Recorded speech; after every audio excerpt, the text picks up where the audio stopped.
Live everywhere. Daily Co's Radio on netrootsradio.com presents David Walton. Kagro in the Morning Show.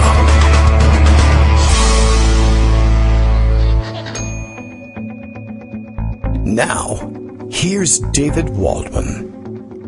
Hey, good morning, everybody. How you doing? It is Wednesday. It is July. It is July 1st. It is July 1st, 2020. It is... all right, that's all it is, I guess. No, wait, there's another thing that it is. It's Canada Day. Happy Canada Day. I am reminded by both my generic wall calendar. I actually did notice that, but only after I had written up the Morning Post. And then Brian Monroe, who is Canadian and is also in existence on this day, and has access to Twitter, I guess that's the most important element of all of this, has let me know the same. He says, watch us celebrate being one of the very few existing North American democracies. Very funny. Have a drink on me. Well, I will throw a drink on you for reminding me that we have lost our democracy here in the United States. But doing well with the coronavirus up there. Congratulations. One of the few North American nations that have kept it more or less under control. We have unfortunately exported this thing to both the Canadians and the Mexicans.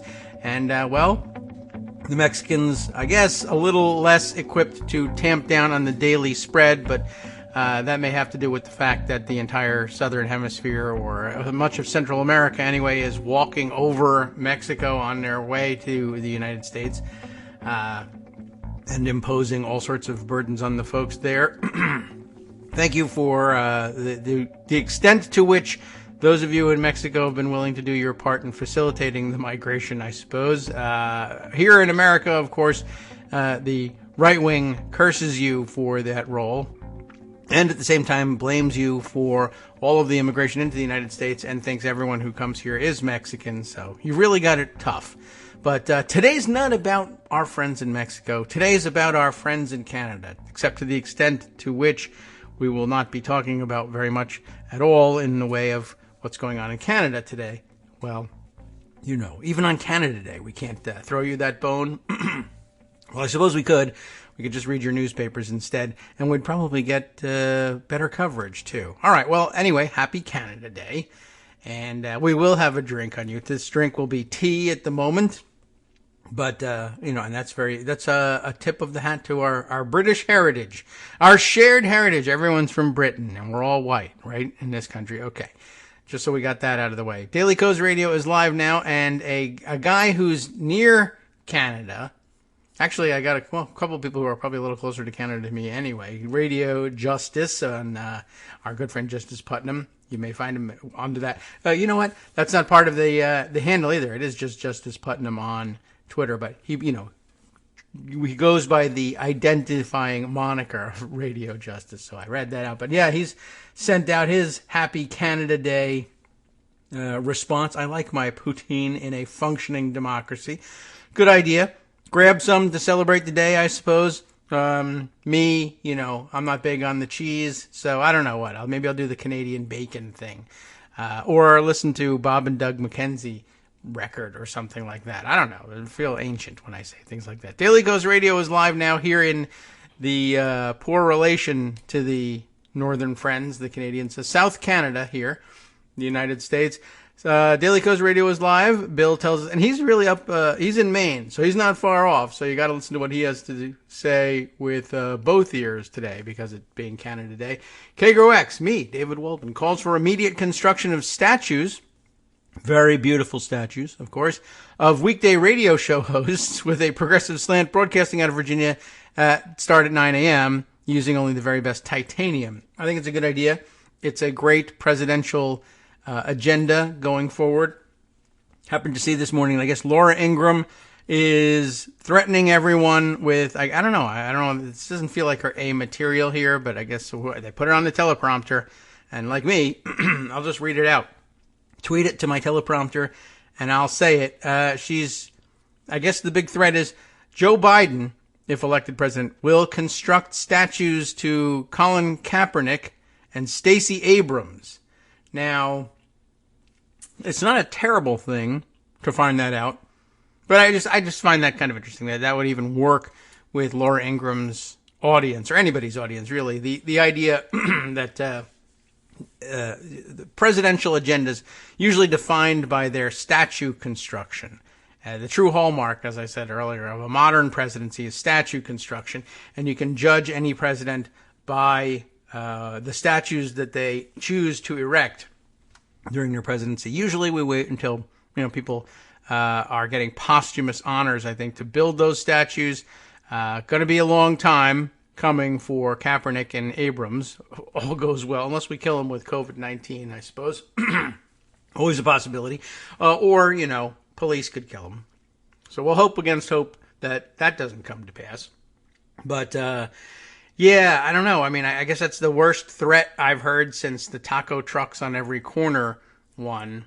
And, they're just running out of material over there, I guess.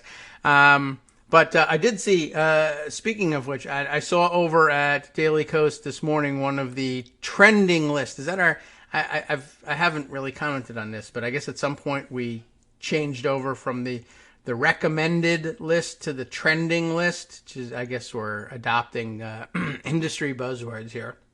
But I saw a good one here. Good line in the headline anyway. Shower Cap, the diarist here, saying, if Putin put bounties on Confederate monuments, he'd be in trouble. And I don't know. I don't think I have to read the full thing to get the kicker on that one. That was a great line just all by itself. But good point. We'll have to discuss a little bit more of the developments in the bounties case as we've learned a little bit more about just how terrible and treasonous our president apparently is. We'll check in with that. We'll check in with Greg. I think Skype is working. All of the Raft O stories have shown up there, but I guess we'll keep fingers crossed that the actual call function is working as well. If not, of course, I'm sure Greg will raise a flag at some point and we'll switch over to one of our alternative systems and get you caught up with the day's news on that. Oh, as a matter of fact, that I guess was my signal to him, my secret signal to call in, I guess, and it's working. So that's good news. Skype back up and online. I learned after Monday's events that it is, in fact, Skype, which is slated to be phased out at some point, and not Google Hangouts. They're just rebranding Google Hangouts to some other name, at which point I'll lose track of it, and for all intents and purposes, it will have been phased out of my computer. I won't know where to find it, but I guess our time's limited on Skype because it's working and we like it. So good morning, Greg. What can we phase out for you this morning? Your lawn. Get off my lawn. Oh, well, you're going to lose your lawn. We're going to convert the lawn to something new. It's going to be, hydroponic planting. It's going to be vertical, not horizontal. And we're going to water it through little tiny droplets full of COVID.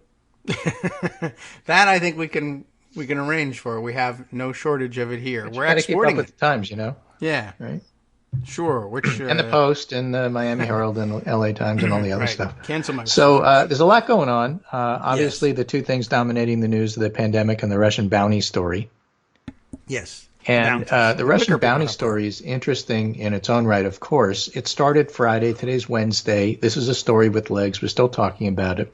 Right. Trump has tried to come up with every single possible explanation for how he didn't know and it wasn't true, and none of them worked. So now he's back this morning tweeting that the whole thing is a hoax and it's all made up. Good. All right. Well, after a week's worth of documentation that, in fact, it's just the opposite, including a money trail. Yeah, right. True. They've been tracking all of that. And nothing worries Trump more than discussions of money trails. Right. So what happens is you can see this. I mean, this is known to us so well by now. So when you back Trump into a corner, he always goes back to the same stuff. It's just a flesh wound. I'm not really trailing in the polls. That's not even true. Oh, you're making it up. Oh, the whole thing never happened. We never had this conversation. I'm not having this conversation with you right now. And so it's the entire gaslighting, approach that he takes is pretty old and tired. Yeah. Not Wired, not Galaxy Brain, none of that stuff. It's just, it just doesn't work anymore. Which, by the way, is why polls coming out continue to show Biden with a big lead. Yesterday, it was USA Today with a Suffolk poll. Yesterday, Terrible today. write-up, but Biden's up by 12. In the write-up, they explain how this is bad for Biden because Trump voters are more enthusiastic, and Biden voters merely want to crawl through broken glass and landmines to vote against Trump. Yeah, well, we don't want the landmines, but we would. And so here's a list of things that Enthusiasms. Biden has to do because they love giving advice to Democrats. Right? And then in the Pew poll, it's up by 10. The Pew poll, interestingly, shows a drop in the evangelical vote from 78 to 72, which which Huffington Post calls not significant. Oh? Right? In fact, their whole story is, despite some disapproval, white evangelicals haven't budged on voting for Trump survey. But they also include the very important PRRI poll, which does a much better job, I think, of getting specifically about religious issues. They ask about different denominations and also approval, not job approval, but favorability for Trump overall. And I spoke to Natalie Jackson, who is the poll director there, and we can expect another PRRI poll this month, maybe in a week or so. RRI, sir. PRRI. Yeah. There's a pirate, talk like a Pirate J joke in there somewhere. Hilarious, always. Okay. I'll be working on it. I get till September. White evangelicals' approval of how Trump is handling his job slipped 6 percentage points in 78 to 72. Pew reported in a survey published Tuesday, the percentage of white evangelicals who very strongly approved of Trump's performance dropped 8 points during the same period from 67 to 59. Regardless of this dip, they're still by far the religious group that is most supportive of Trump performance. And in addition, when researchers asked white evangelical registered voters to reveal what they would do in the ballot box, 82% of those surveyed said they'd vote for Trump or they'd lean toward voting for him.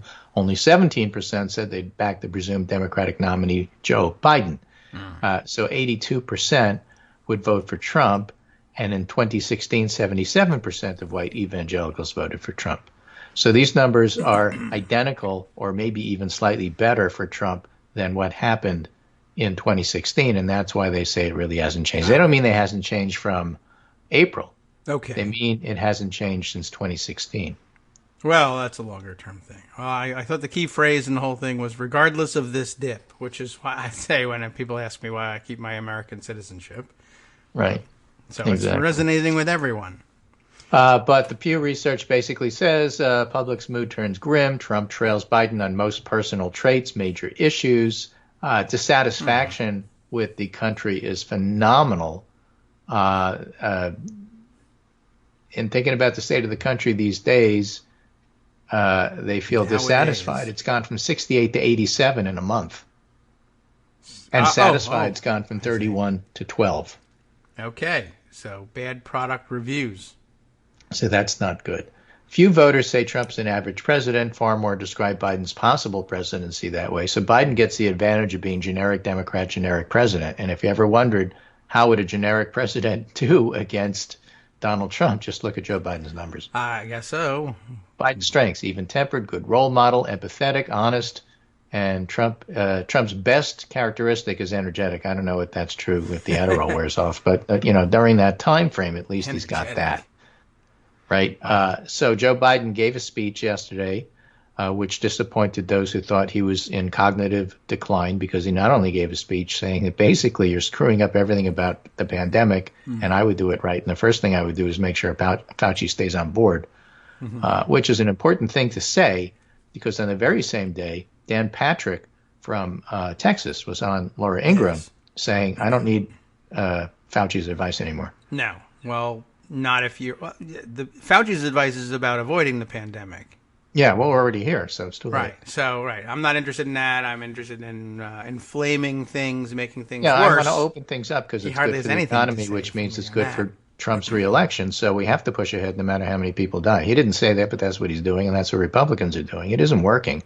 In fact, Republicans all over, Sean Hannity, Mitch McConnell, all over, are saying, you know what, you really should wear a mask.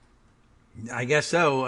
That's a new thing. That's like within 24 hours. Because I think it just hit them when Fauci said, at the rate we're going, we're going to have 100,000 cases a day. Yeah. I mean, I think maybe the unspoken subtext there is your domestic staff is not going to come to work. you're going to have to clean your own place, take out your own trash, fix your own meals. They're all going to be sick. We should wear masks. I don't know. I'm not certain what triggered it for them. But occasionally those guys probably peek out the window and see reality. And all right, fine. So good. I'm glad that they've come around to it. So here's a couple of different traits. These are always okay interesting because you get a sense of how the public is looking at the whole big picture when they don't pay attention too much. Mm-hmm. Biden has a notable weakness in the Pew poll. 40% of voters describe him as energetic, his lowest rating among the 6 traits included on the survey. By the way, as I mentioned, he not only gave a speech, he also took questions. Some of them were on the cognitive decline question. He fielded all of them very well. A lot of them, the first set, were in fact on the Russian bounty situation, which he also handled. He was asked about monuments and statues. He did fine on that. He was given some fairly complex questions. These weren't softballs. He didn't say. And so the whole idea about him being in cognitive decline, basically he said, I would relish the debates. Somebody asked him if he was interested in the debates. I would relish them. I would love to put myself against the other candidate, and let's look at cognitive decline.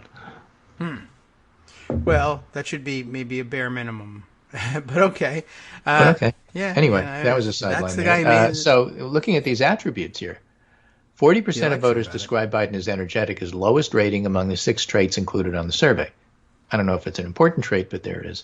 This is Trump's most positive attribute in the eyes of voters, with 56% describing him as energetic. There's only one trait of the 6 on which voters have similar views. 46% say Trump is courageous, and 45% describe Biden that way. Courageous. Trump also engenders relatively little confidence in handling most major issues, with one notable exception. About half of voters say they're very or somewhat confident in Trump to make good decisions about economic policy, including 33% who are very confident. Roughly as many have confidence in Biden, 48 to 51, though just 13% are very confident. So they're basically tying on Trump's best feature. I still remain puzzled by why it's his best feature, but a lot of this has to do with his, quote, businessman, end quote, persona. Yeah, right. No matter what happens in life, remember, Republicans are the defense-minded intelligence community party. And the fact that none of that matches reality doesn't change voters' perceptions because they don't pay attention. So Trump is a businessman. Everybody knows that. He's rich. Everybody knows that. And so naturally he'll be better on the economy. Sure. I mean, it's not going to change because it's not grounded in reality. So there's nothing to fight. It's like fighting, fog. Okay. But that's his setup. I would point out not only is Biden tight on this, it's not helping Trump because Trump trails by 10 in the poll despite it. Most other major issues, including handling the public health impact, Trump draws far less confidence in Biden. So if you take a new topic that hasn't been embedded, it's like trying to fight the idea that Hillary is corrupt. Fine, but there's 30 years of pounding that into people. Not so simple to change that idea. Yeah. Wrong. Biden is empathetic. Okay. You can't change that idea. It happens to be true, but you can't change that idea about him as the Trump campaign would like to. It's embedded. But if you take a new topic that people don't have strong feelings about beforehand and then watch the performance, Trump does terribly.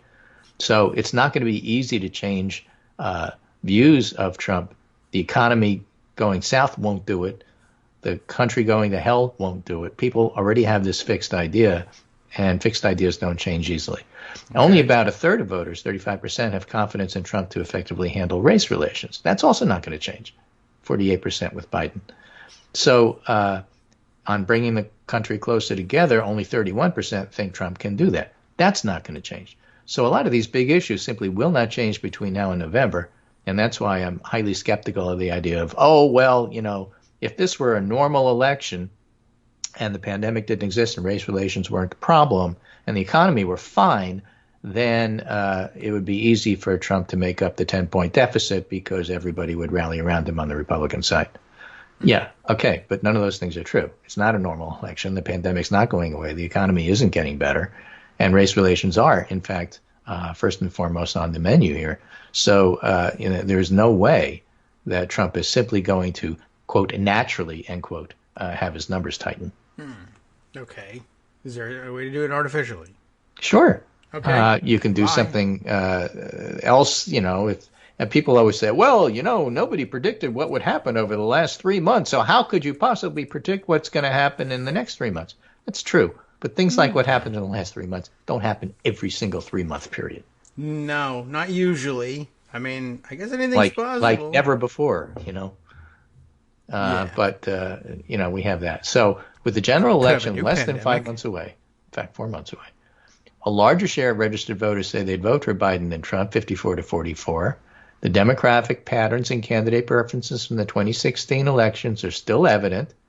And one of the interesting things in the poll, when you look at the generic, the various demographic patterns here, you see things that you expect. Men, 50 Biden, 48 Trump, so close. Some of them have it flipped the other way, but in this poll, which is a very good poll, by the way, Biden's leading a bit by on men. Women, 57-41. Biden. Okay. That's kind of semi-expected. 10-point lead, right. Basically tied with men, big lead with women. All right, sure. White voters, Biden 45, Trump 53. That's a splash of reality. He's not close, like 1 point, with white voters. It's the typical thing that you see. Black voters, 89-7. Hispanic voters, 66-32. That's about what you normally get. So there's nothing about these demographics that's different than what you might see in 2016, except that Biden's winning with men. Now, when you look at age groups, again, we're back to typical patterns in this poll, whereas other polls have shown 65 plus tied to leading with Biden. This one has 65 plus, 46 Biden, 52 Trump. It's close, okay?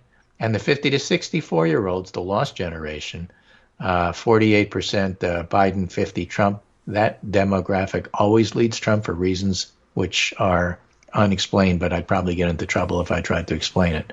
But I just blame it on Reagan. Okay. You grow up under Reagan, and that's the way you think. But 18 to 29-year-olds. Yeah, 18 to 29. Got it. 18 to 29, the youngest of the voters. All right. 68 Biden, 28 Trump. What? But that's a 40-point lead. That's like double Clinton's lead. Okay. Remember, Biden doesn't motivate younger voters. Yes. Well, some of those 18-year-old voters were only 14 for Hillary, so they couldn't help. They were dying to vote, but and now they finally get their chance. That's the big difference. Some of the over 65s are dying to vote too. In fact, they still will if they have to go out in a pandemic. But the things change. It's not always the same people. The demographics are the best way to pound that. And Rachel Bittencofer is always saying, when you look at independent voters, it's not the same people each time. So it's not that people switched, it's that you got new people into the mix that were willing to vote. Now, some people switch, but a lot of people come in, a lot of people drop out. I'm not voting this time, I am voting that time. Now, the 18 through 29-year-olds, by definition, as you point out, are new people. Yes. Because the youngest ones weren't available last time. Yes. But I've just been reading so much about how Biden doesn't inspire young people, and I'm looking at this. That 40 points is ultra phenomenal. Okay. And so, again, will they vote? Well, they have been. They voted in 2018. They're not the most reliable voters, but they've been showing up. And it, again, stresses the point that USA Today Suffolk got wrong when they say that, it's all about enthusiasm. Well, those 18 to 29-year-olds aren't in love with Joe Biden because he's Uncle Joe and this is where they want the country to be. Yeah. They hate Trump. That's why these numbers look like this. Okay. And they will vote against Trump more than Biden, and their vote counts. So looking at enthusiasm for Trump is simply the wrong metric. It's not that they're measuring it wrong. It's the wrong thing to look at. Oh, well, yeah, that could be. I guess so. They're used to making that a central issue. Yeah, in a normal situation with normal people, that's a central issue. Interestingly, in the USA Today Suffolk poll, for the first time in a poll that I can remember, when you ask the question, who do you think is going to win? This time it's Biden, only by a few points.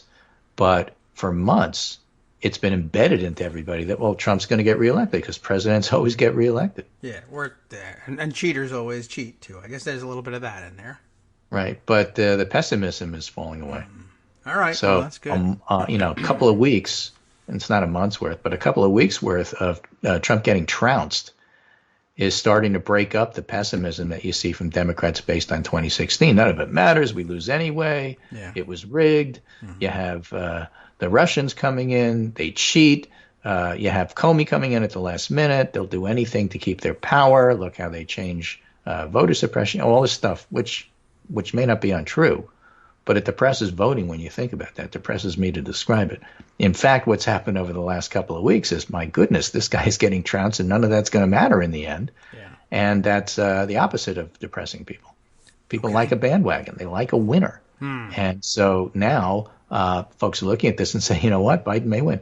We saw that on the betting markets, which ridiculously had Trump winning when all the polls showed he was down by 8 or 10. Okay. They finally flipped when people clued in and say, you know what, the guy may not win. Well, yeah. I mean, I guess so. Finally, if that's what it takes. I've been distracted by the term bandwagon and thinking about the last time I actually saw a band on a wagon, and I'm not sure that I ever have. Yeah, on the wagon, off the wagon. We don't use wagons anymore. Wagon train, it's all there. Yeah. Right now, the forecasting model from The Economist has actually the chances of Biden winning is 89%, and the chances of Trump winning 10%. Okay. Whoops. Oh, hey, I forgot to start our music. So we'll exit a little earlier than usual in our music, but you heard the alarm and then the music. Anyway, didn't go bottom off. line is Biden's winning, Trump's losing, Biden's good. out there, and so let's give Biden advice on what he's doing wrong. Yeah, why not? Get out of your basement, you idiot, or whatever the advice might be. Okay. Well, poll's going well. We'll check in probably one more time, and we'll be right back.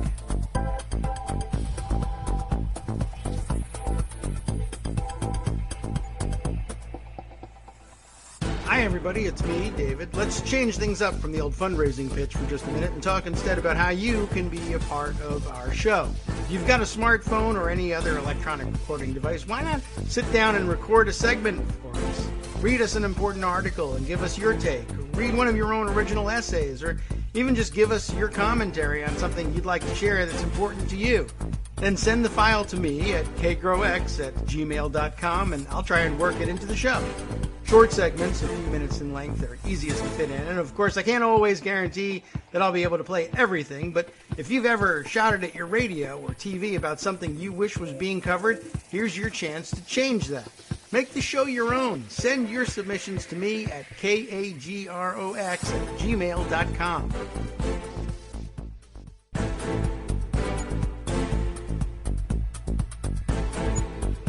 Welcome back now to the Kagro in the Morning Show here on Netroots Radio, giving just a little extra cushion for us to get back in with the music. All's well, though. I think we got the break pretty much timed right.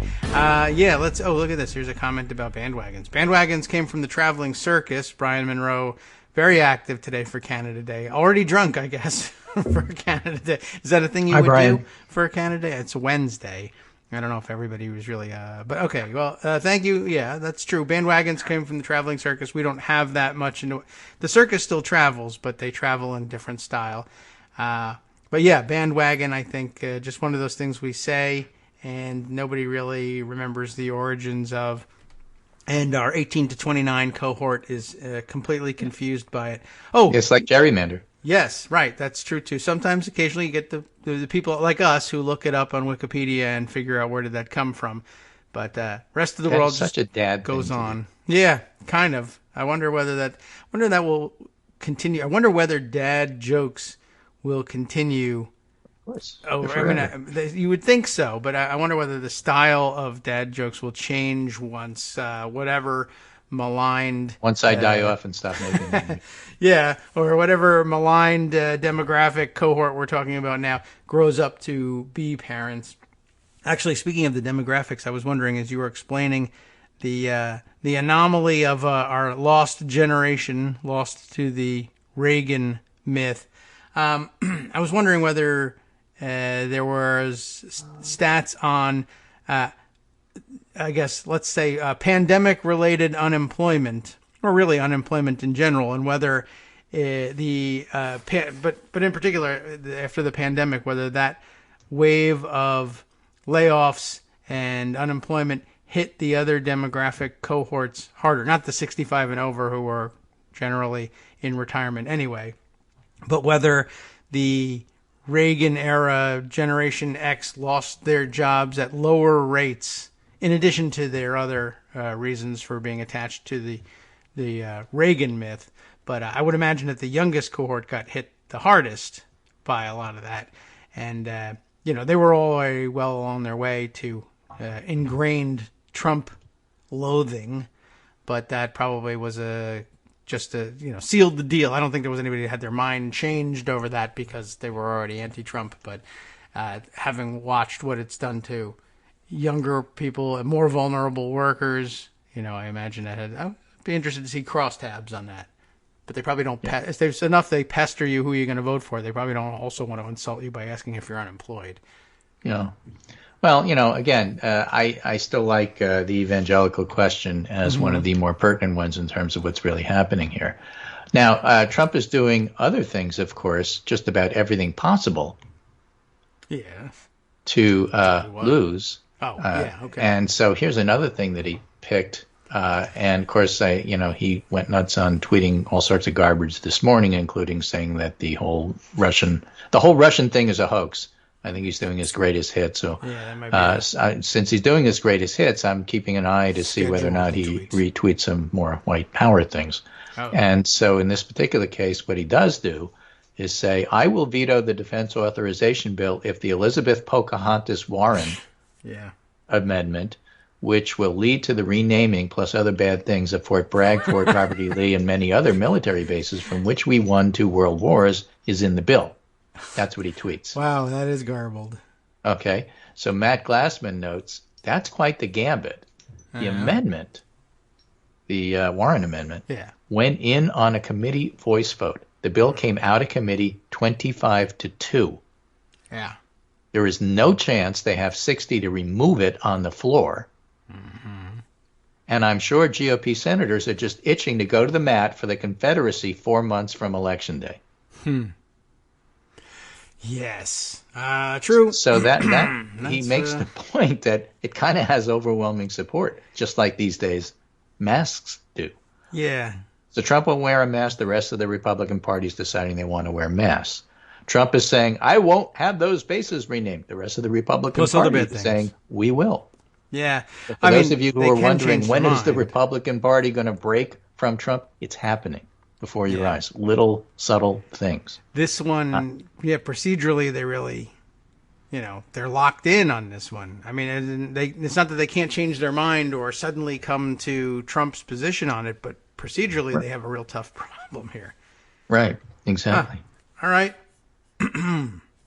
Well, that's going to be really this is the time what are they the other bad finally things? decide to genocide and the filibuster. Yes. I am curious about what, obviously he couldn't name any of the other bad things, or at least not within the confines of a tweet, but I'd be curious to know, just off the top of his head, or any Trump supporter, what other bad thing might happen if they renamed the base. I'm not sure what any bad things would happen, but I'd love to hear an answer to that one, but who knows? I mean, it's probably a QAnon theory, aliens will take over. Oh, okay. Sure.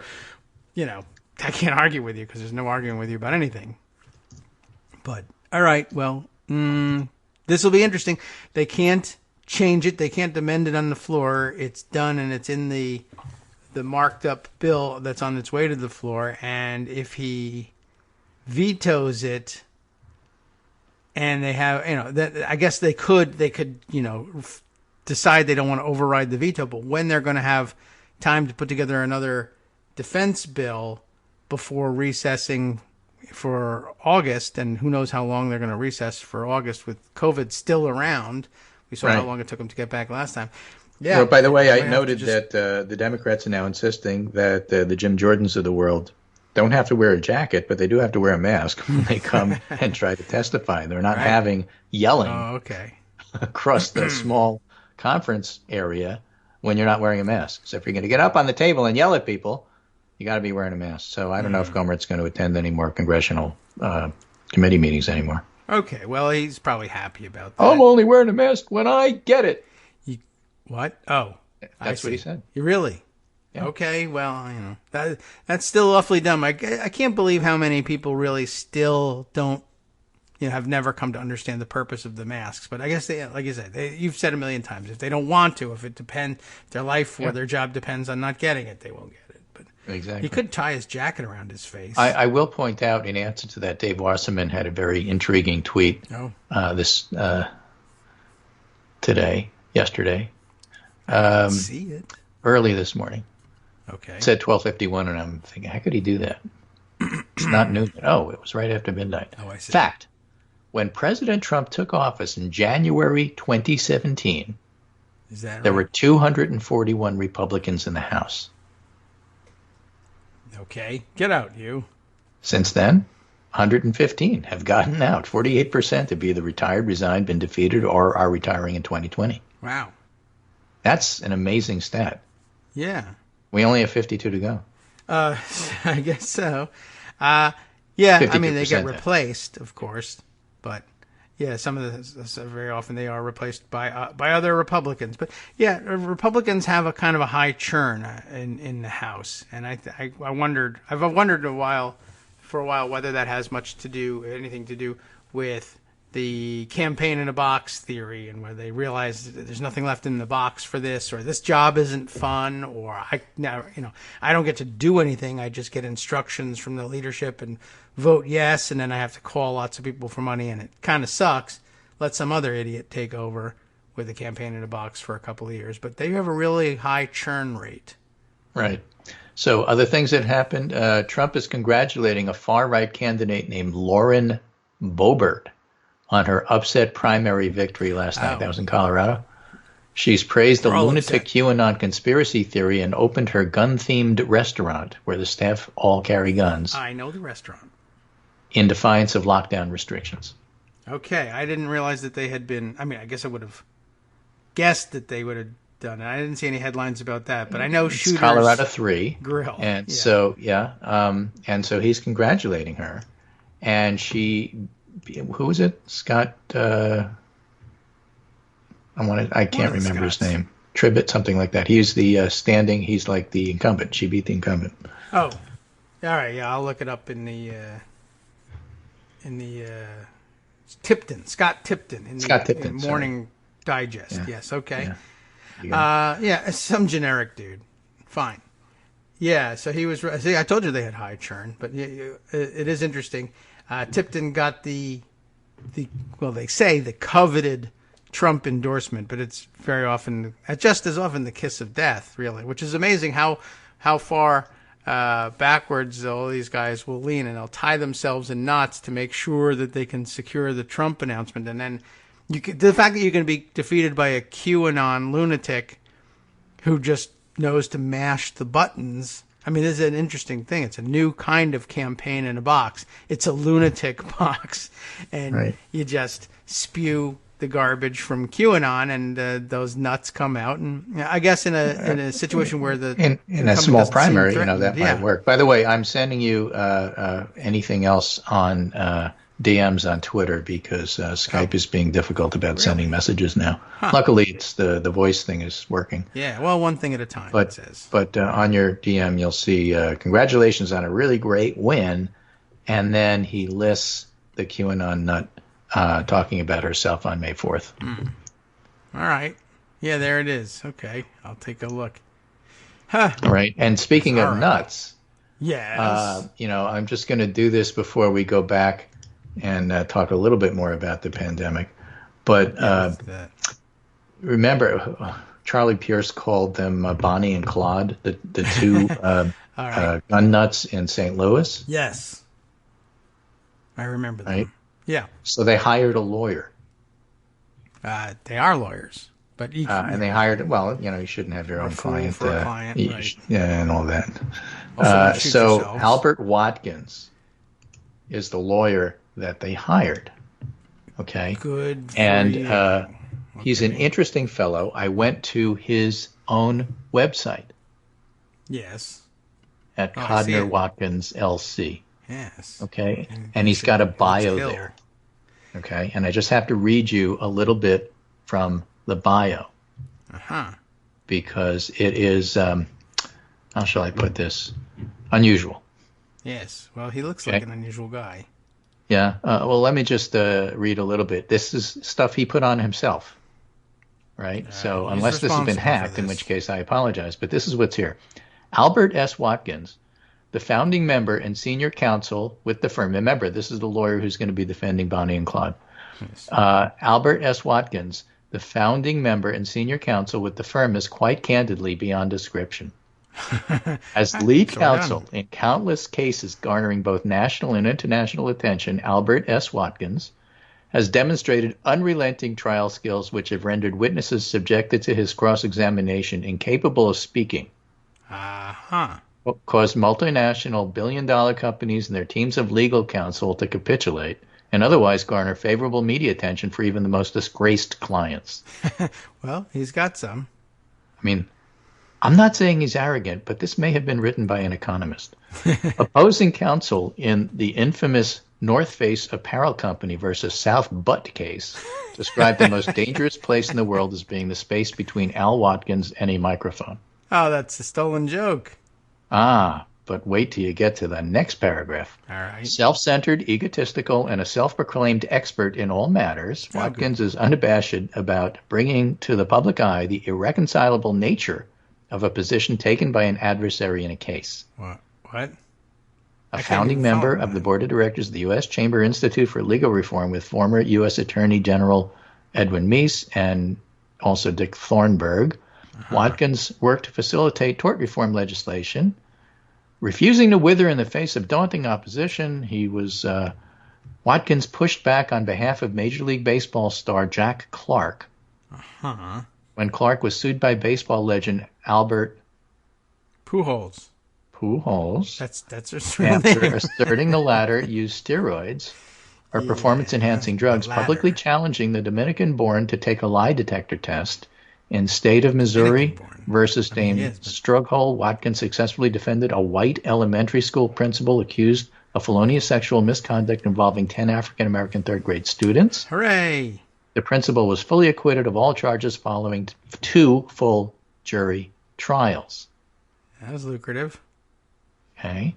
You're going to see a theme here. When the Obama mask-wearing rodeo clown appeared at a state fair in Missouri and garnered international attention for making racist comments, a school district superintendent announcing the rodeo was erroneously named as the maker of the comments, Watkins not only reversed a global media error, including front-page clarification in the Habana, Cuba state-owned paper, but he brought to the fore the counterintuitive prioritization by the media of inconsequential minutiae while the world erupts around them. I mean, okay, I got the impression of a radio personality in his own right, Watkins hosts his own nationally syndicated radio vignette, an 8-minute show aptly called Watkins World, where he waxes poetically about the news and events of the day. What kind of moron would have their own podcast where they wax poetically around the news and events of the day? That's ridiculous. Forget the rest of it. That's just nuts. Now, he finishes by saying, Watkins sold hot dogs from a cart during his undergraduate studies and proudly proclaims this undertaking the best job he ever had. Okay, go back. Okay. So he has a history of saying weird stuff. Here's what lawyer Albert Watkins says. My clients, as melanin-deficient human beings, are completely respectful of the message Black Lives Matter needs to get out, especially to whites.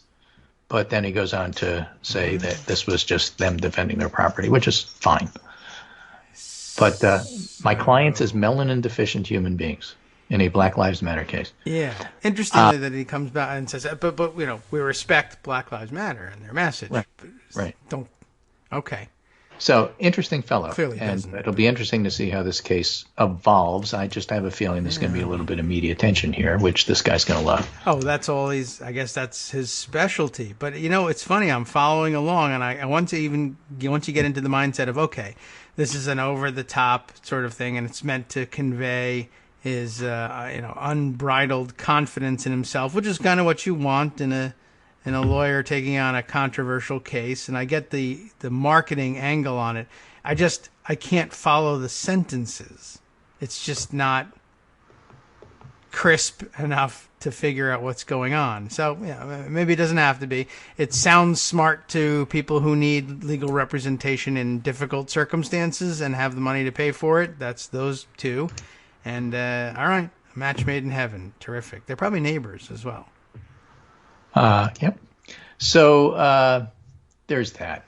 Now, let me just finish by describing a little bit about why I'm worried about the numbers we're seeing in the Southwest. And again, what I think is a foolish consistency of just looking at deaths. It's not that deaths aren't important, but Okay. Carl Bergstrom, who is a professor of biology at University of Washington, the famous Washington model that everybody's using to look at this, had a rather interesting tweet storm about this the other day and was looking at the new reported cases in Florida and Arizona. And he says, graphs like the one below scare me. I can't see how one can spin this as anything other than a disaster in the making. He's looking at the way Fauci looks at it. People often complain that I'm looking at cases instead of some other metric, hospitalizations, deaths, contestants on The Bachelor who test positive, whatever. That's a good metric. Should look at that Positive one. cases are determined by testing. You can't compare April to June. Deaths are what matter. Okay. So he says, I look at cases for two primary reasons. One, they're a leading indicator. Deaths lag cases by 2 to 3 weeks. Have you heard that before? I think I've said that before. Yes. At which point it's too late. It's not that deaths don't matter. It's that you want to intervene before death, not just count them after. Nah, It's kind of a concept. it depends. But yes, Cases okay, are the to- causal drivers of new cases. Yes. Cases Also now deaths, are the but- best predictor of cases in a week. Yeah. Right? It's true that Someone changes in arguing about testing this? made it difficult to directly compare case numbers between early April and late June. When you didn't have enough testing, everybody who tested was positive, so the percentage positive was really high in the beginning. Yes. And that also meant that you missed a whole lot of cases. So when you said that there was 100 cases in New York City, there was probably 500 cases. Now, when you say there's 100 cases in New York City, there's probably 200 cases. It's hard to compare apples and oranges there. But he says that's not what I'm interested in. I don't much care about whether we're above the peak of the initial spike. What I care about is where we're going, which is, again, the whole point of looking at this is to predict where we're going to be in 2 or 3 weeks, right? Only when it's over can you then look back and say, well, you can't compare April to June because this, that, and everything else. And besides, even with that taken into consideration, look at these numbers. That's something you do after it's all over. Right now, we're looking at these numbers to try to figure out where we're going to be in a week or two and what kind of interventions do we need to do now, yesterday, last month, in order to prevent this. So what I want to do, says Bergstrom, is compare cases in Florida today with cases in Florida a week ago. Barring extraordinary circumstances, testing doesn't ramp up exponentially the way the cases have, and on the timescale of a week, testing changes are usually a wash. What about deaths? Why shouldn't we care about these at least as much? And this, drives me crazy. Yes, but the deaths aren't rising. Not yet. Yeah. But deaths are a severely lagging indicator for at least 3 reasons. 1, it takes 2 to 3 weeks to progress from infection to death. 2, it often takes a week or more for deaths to even be registered. And 3, if the leading edge of a spike is driven by younger people, you need 1 or more rounds of transmission to reach the vulnerable population, but you will. And in fact, older population cases in Florida are now starting to rise. I would even add a 4th myself, in addition to Carl Bergstrom, and that is 4, in Florida, they tend to suppress and lie about numbers. Yes. That's a problem. So the trajectory of deaths tells me about who was infected a month ago, how it was changing a month ago. I want to know who's infected now, is changing now, and what that bodes for the future end of Tweet Rant. And he's right. And that's why we focus on certain things. Hospitalizations are helpful, but that tells us what was going on 2 weeks ago. Yeah. Looking at cases now is helpful. That tells us what happened a month ago. But comparing cases now to cases a week ago tell us how bad is it getting, and that's what we're trying to look at. All right. I'll look. I mean, I don't know. I think we found out what we needed to know. Fauci says we'll be doing 100,000 a day. Right. So somebody says to him, "This scares you? Why? Deaths matter. Total cases do not." And then gives us an example. As our federal partners have updated guidance for identifying deaths, the Arizona Department of Health has enhanced our processes to match. This change may cause the number of new deaths reported to increase more than expected for a few days, and that happened. They had a spike. Deaths are shown on the bar chart. New deaths on the summary section are displayed by the day reported. So, yeah, basically, why do you care about deaths? Deaths matter. That's why they're measuring them. Yeah. But they're not telling you what you think they're telling you. You're looking at deaths and saying the deaths yesterday and the deaths today aren't all that different, so we have nothing to worry about. Okay. That's the wrong way to look at it. Apparently. You can say, in the end, deaths matter most, but you can't use them to say, well, nothing's going on. That's true. So there you go. Okay. I mean, deaths, if you would like to pay attention to deaths, there is a time. At the end, count up how many died and write it in the history book. Right. But even with the spike, it was a huge spike. Deaths are still starting to rise in Arizona. They're starting to rise in Florida. They're starting to rise in Texas, despite what the governors are saying. And again, you know, the other thing that you'll see tweeted back to you when you start talking about this is, well, we're not closing down again. Well, of course you are. Well, they just said they weren't. But it's not up to them. I guess that's true, too. They all make a lot of noise. Yeah. They all say that. The virus will drive you to do things. Nobody wants to close down. You'll close down because you have to. And if this keeps up, you're going to have to. And that's why they all stopped opening, and they at least put a hold on where they're going and then started to rescind, and some of them are starting to lock down. And if this gets much worse, they're going to lock down. And you don't have to like it, and you don't have to say that this is the wrong thing to do or the right thing to do. It's going to happen. Because people themselves are going to lock themselves down. They're going to stop going to restaurants. They're going to stop going to bars because they don't want to get sick, except for the youngest ones who go anyway. It was just a story out. I have to remember which state, but I want to say Alabama, but I'm not sure. That a bunch of kids went to bars knowing that they were positive, and they went anyway. They went where? Bars. Bars. They were positive for COVID. You kids should stay out of the bars. They went out anyway and just went to parties and bars, knowing that they were positive That's without true. masks. If they're too young to go to bars, they could always go to Beach Week. We just had a big spike in our positivity here in our county as we found out that all the graduating seniors did the Brett Kavanaugh Beach Week thing, and apparently they picked a terrible place to do it too. South Carolina would have been a bad choice, and you probably could have South Carolina, which is one of the hot spots. South Carolina is incredibly hot right now. Yeah, so Myrtle Beach, and that was awfully dumb, kids. And really, honestly, you probably could have done better up here in Ocean City, Maryland, or something like that. But all right, they decided to go to a hot spot. But again, it's probably Yeah, not they going brought to it the back beach. with It's us. going to the bar afterwards. Well, they're kids, so I think they cloistered, let's say, in the houses where the I would guess some of the product often available in the bars but unavailable to them might have been made available in the houses instead. Yeah. And so we had 100 graduating seniors come back sick. So that was awesome. And where do those graduating seniors live? They can't isolate. They live in mom and dad's house. Now 100, 200 moms and dads are going to pick up the COVID from their kids. Although, I don't know whose fault it is. Mom, can I go to Beach Week? Ordinarily, the answer is no. I've found out what happens at these stupid Beach Week parties. Nothing good ever comes of it. But now there's COVID. All right, go ahead. Where are you going to go? The worst possible destination. Terrific. Have a great time. Here's $100. So Sorry. That's okay. So anyway, that's the background for all of this. That takes us into almost the 10 o'clock hour. So I'll say goodbye and start getting ready for tomorrow. And we'll go from there. A little rants, a little information, and of course, some of both. These people, like that lawyer. I mean, doing podcasts from their house. That's crazy stuff. That is crazy. He should continue to do the podcast. He should expand, I think, beyond 8 minutes if he can, or talk to me about how we can work this out and get a longer span for him there. Surely he has more things to say than just that. Good idea. And okay. don't call me Shirley. I'll talk to you tomorrow, and more good. dad jokes, absolutely promise. Yes. All right. Very good. We'll keep that up and pass the torch to a new generation at some point. They're not, single bachelor jokes. Damn it. They're dad jokes for a reason. Get off my hydroponic lawn. Talk to you tomorrow. All right. Take care. All right, Greg. We'll wind this up again tomorrow. Let's see. I did see yesterday.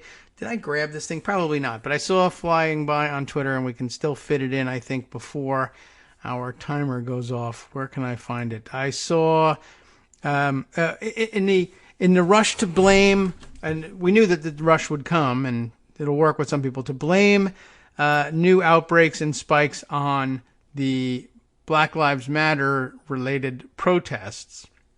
Though so many of the people out at those protests were in fact masked, and paid some attention to the necessity for, if not social distancing, then at least taking advantage of the fact that they were outside but remaining masked.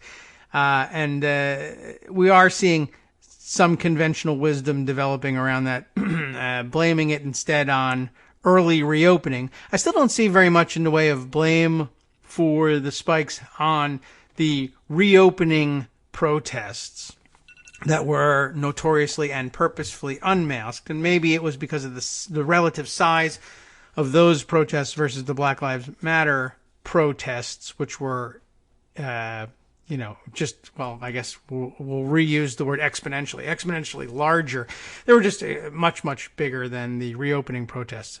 But one of the items that had previously, I think, been forgotten, but I was reminded of when I saw the tweet that I guess I'll spend the break trying to dig up for you, was the SpaceX launch. And apparently the area around the Cape Canaveral space, I don't know, do we call it a spaceport? We ought to, just like Mos Eisley. But in the region surrounding it, during the SpaceX launch, for which thousands and thousands of people came out to view it, including the President of the United States, who's a super spreader himself. Apparently they've seen an enormous spike around there, and of course all those people traveled back after seeing the launch. So, interesting.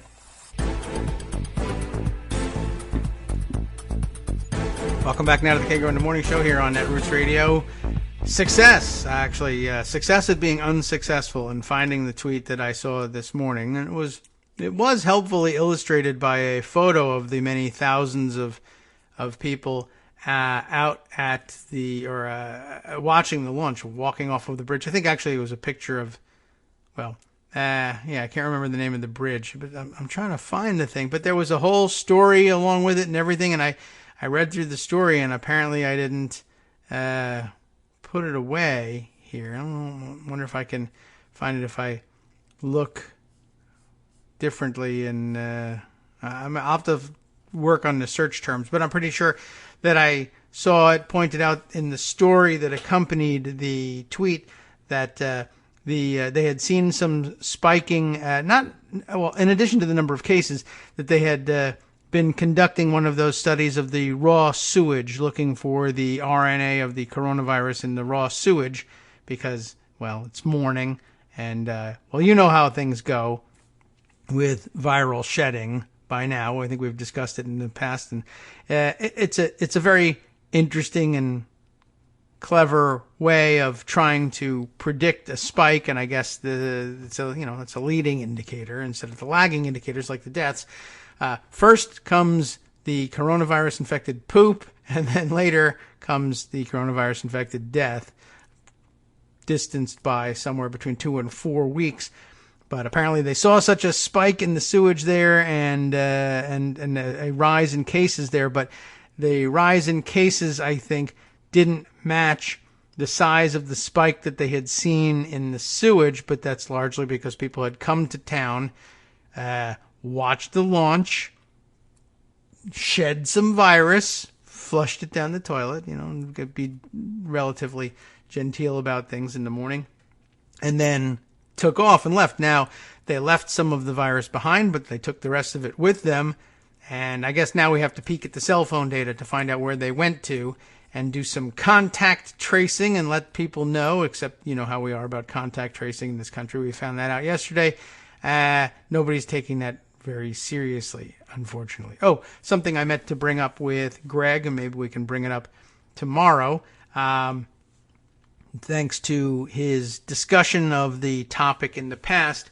I know I have some reason to be concerned. We'll see whether the same problems arise with this story as have arisen with similar stories in the past. I saw in The Guardian yesterday that the United States government, it is claimed here, has bought up the whole entire world stock of a particularly key COVID-19 drug. This is the remdesivir, which I think they've found was able to shorten hospital stays for patients moving into critical care once their hospitalization had begun. It's not a cure, but it was a relatively effective treatment, I think they had found. And yesterday, the company that produces it, Gilead, I guess they would pronounce it that way, was in the news yesterday because we were getting some inkling of how much they now would intend to charge for this drug. And I guess they hadn't settled on a price yet while it was still semi-experimental or something. But anyway, they've done the perfectly rational economic thing. It's just that the rational economic thing is cold-blooded and too hard-hearted for good people to accept as the solution. But it does make economic sense. Basically, they looked at, what does our drug do? It saves you 3 to 5 days in the hospital. What's the average cost of 3 to 5 days in the hospital? It's X thousands of dollars. So economically speaking, we ought to price a course of treatment of our drug at some dollar amount less than you might otherwise expect to pay for additional hospitalization. And then it will make economic sense for you to accept and to pay for the administration of the drug. It's just that there's the warping factor of insurance in the middle of all this, and the in economic terms, the inelasticity of price when your choice is possibly death. That'll tend to drive decision making for you. And even when it's not death, we're not talking about it saving your life versus, you're not going to die. You don't have to pay or die. You just are looking at faster recovery time. Well, in this context, additional days in the hospital where things may go wrong, where you might find yourself in need of ventilation, if additional days in the hospital turn south on you, it could very well be a life and death decision, and no one wants to stay additional 3 to 5 days in critical care or elsewhere in the hospital. So anyway, it's like I said, it's a rational economic decision. It's just not really necessarily a great policy decision.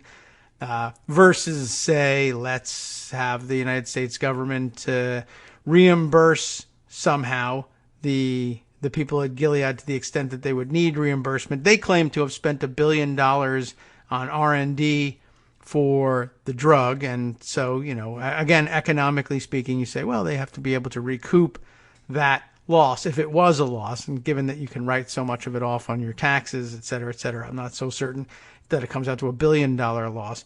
Other economic analyses, I don't know about the efficacy of those analyses, but have said that you could afford to sell a course of the drugs at $10 a dose.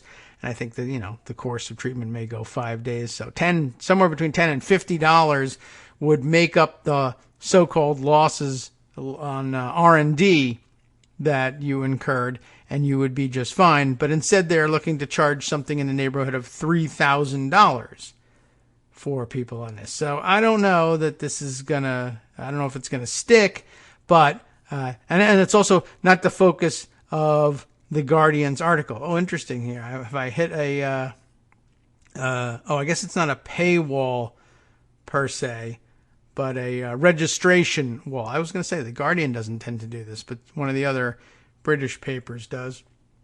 Anyway, we came here for a slightly different story, which was that the U.S. government, this would be a way, presumably, of compensating Gilead for their R&D costs. If it was that, as the policy that might make some sense. But we've bought up the world stock of COVID, the drug remdesivir.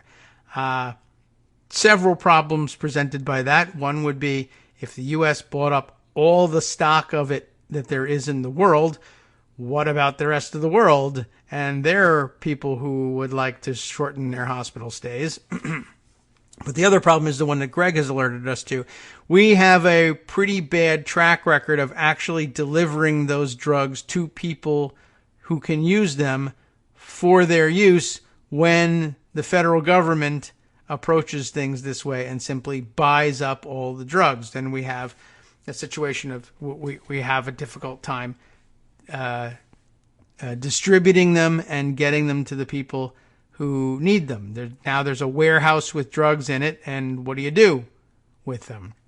You remember the unique problems that followed the bulk purchases of both Tamiflu, and then more recently, Tamiflu actually worked and helped, and is probably more analogous to remdesivir than anything else, shortening hospital stay versus, in the case of Tamiflu, shortening the duration of your flu illness.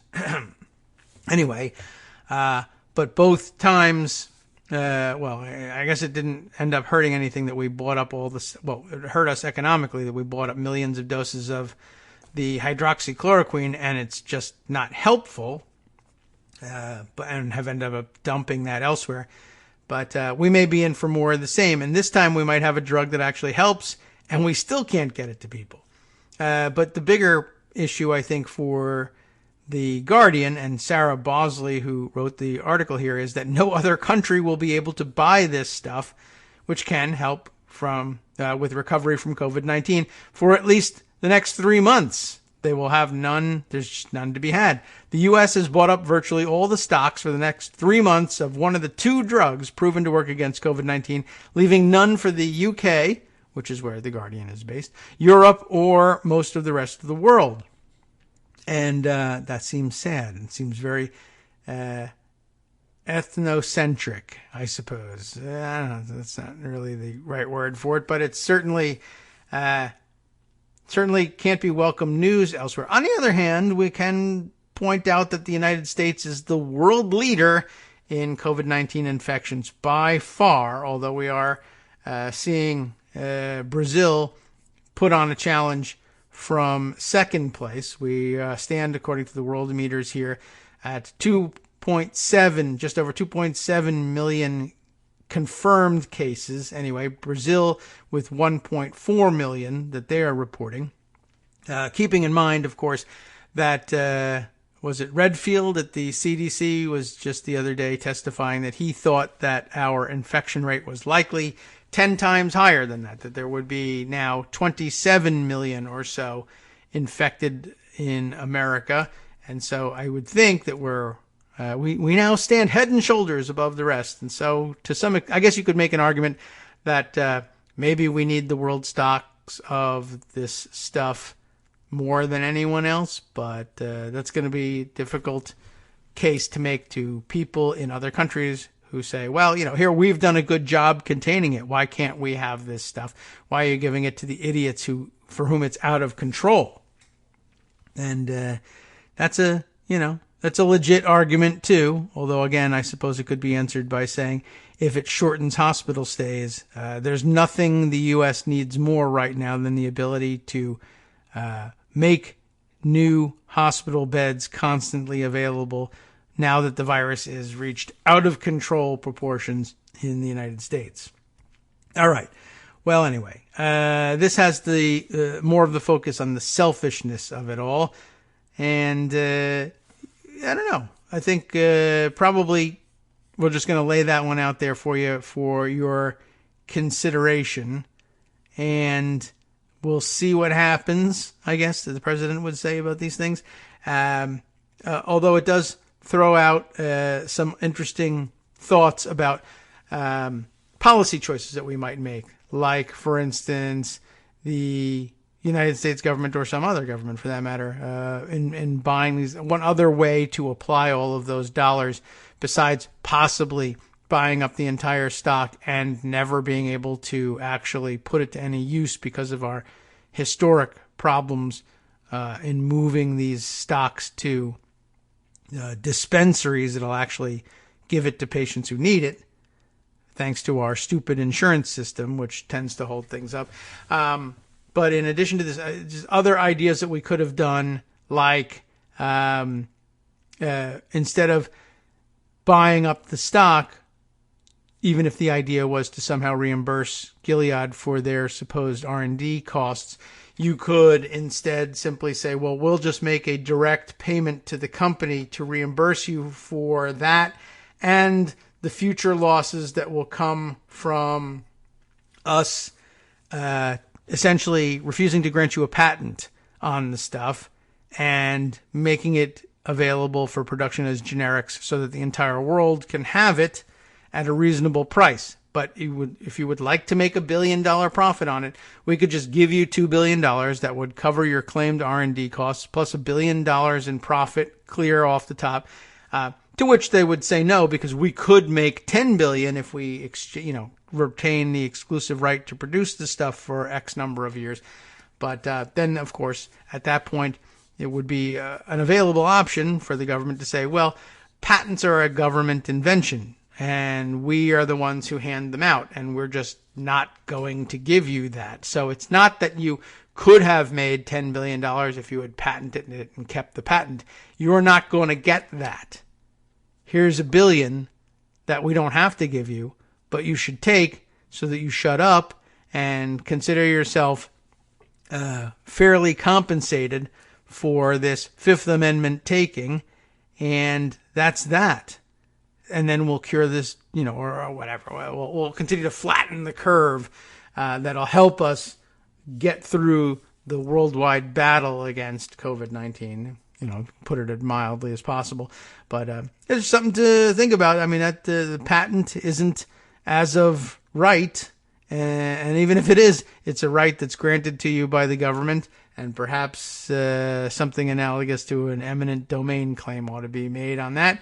And it would certainly be well received, I'm sure, around the world. Okay. Mike Musson suggests that the procedure for getting your remdesivir would be simple. You would donate to Trump and they would send you the remdesivir. That might be exactly what they have in mind. I don't put it past them. And you shouldn't either. All right, let's see. We'll move on to another item or two here. Let's look at this one. Two related issues sitting here in pocket. We spoke with Joan yesterday, who reminded us that the Trump campaign was thinking about perhaps betting the whole re-election on the Supreme Court and the ability to name a new or the next Supreme Court justice. By the way, I also saw floating around on Twitter somewhere, and we'll see whether I can come up with that one. I don't think I marked it for anything because it sounded rather dubious, but it sounded like there was being floated the idea that perhaps, and I think among right-wing circles is where this was being floated, that somehow that perhaps Justice Alito was possibly thinking about a relatively early retirement for Supreme Court justices at just about age 70.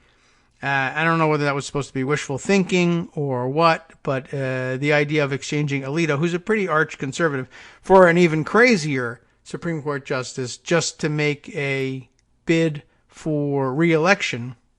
I mean, again, seems like a wasted opportunity for the Trump folks, but they're really pretty desperate. Anyway, it got a lot of people talking, or this was already happening. The talking was already happening before this idea was floated. Lots of people have been discussing the possibility of either a Supreme Court packing move by a new Democratic president after the next election, especially if they were able to gain control of the Senate as well.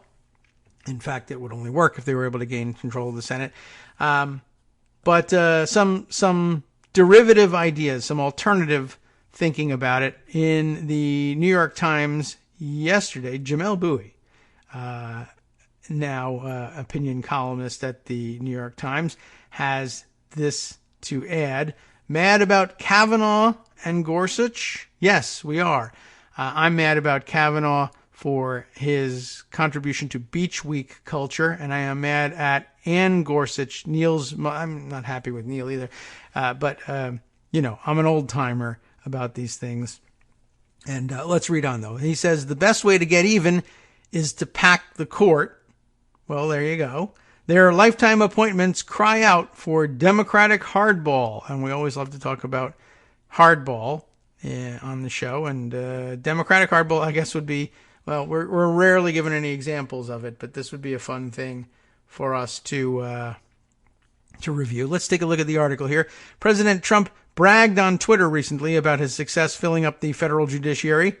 I want to congratulate Senate Majority Leader Mitch McConnell and all Republicans, Trump wrote. Today I signed the 160th federal judge to the bench. Within a short period of time, we will be at over 200 federal judges, including many in the appellate courts and 2 great new U.S. Supreme Court justices. That's a procedural issue that I would like to look into. Is there something that he signs at the end of the process that confirms the judgment of the Senate or something like that? And you sign some sort of a commission papers that they carry with them to the court? That sounds like it might actually be possible. I was just sort of wondering, what was he talking about there? Anyway, that's not the issue. Jamel continues here. This is just a slight exaggeration.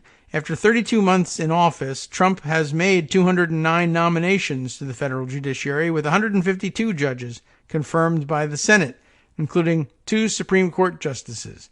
That's nearly half the total confirmed during President Barack Obama's 8 years in office, which it ought to be, I guess, considering that he's been in office half the time that Obama was in it, but only a little bit, well, actually a little bit less then. So, okay, maybe he's on pace to pass him. He probably is.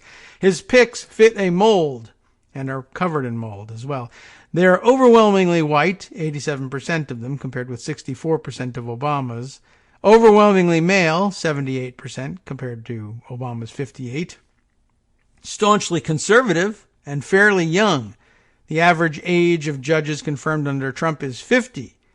His youngest confirmed nominee, Allison Rushing of the Fourth Circuit Court of Appeals, is 36.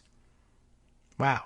Trump's Supreme Court appointments are mired in controversy. Justice Neil Gorsuch occupies a stolen seat held open during Obama's tenure by a blockade conducted for nearly a year by McConnell, who cited a previously non-existent, quote, tradition of tabling nominations made in an election year.